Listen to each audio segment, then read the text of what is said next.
पहिल्या काळात तमाशे वगैरे होते आहे का नाही? तमाशा होतं की भाकरीवर. होय.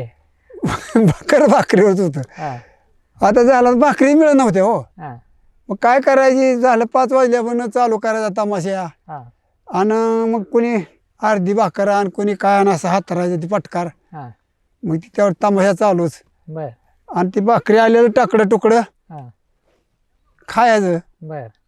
भाकरीवर तमाशा होतो बा. कुठं असायचं तमाशा तुमच्या इथं? चावडी मोर तुमच्या गावात असायचं का? गावात असायची चावडी मोर. कोणाचा तमाशा असायचा होती? काय यायला नाव बी ध्यानात गेली बाबा. हम्म. गुलब्या गुलब्या म्हणून होता बा. बर.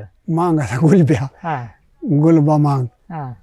ते तमाशा आणायचा. किती लोक असायचे तमाशामध्ये? हे कारण कलाकार माणसं किती असायचे? कलाकार किती 4 चौघड आणत 5-7 जण होती. जास्त कुठली हा अशी पोटानं मारायला लागलेली मागं काय वाजीत बसायची. हा.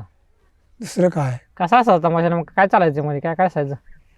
काय काय काय आता त्यांचं आपलं ते आता माणसाला काहीतरी बोलवायसाठी 4 गोष्टी बोलणार. हा जरा काय असं तसं जरा जरा वाईट वांगळ बी बोलते. त्यात कसं असतंय हसायसाठी काय चेष्टा करणार. बर.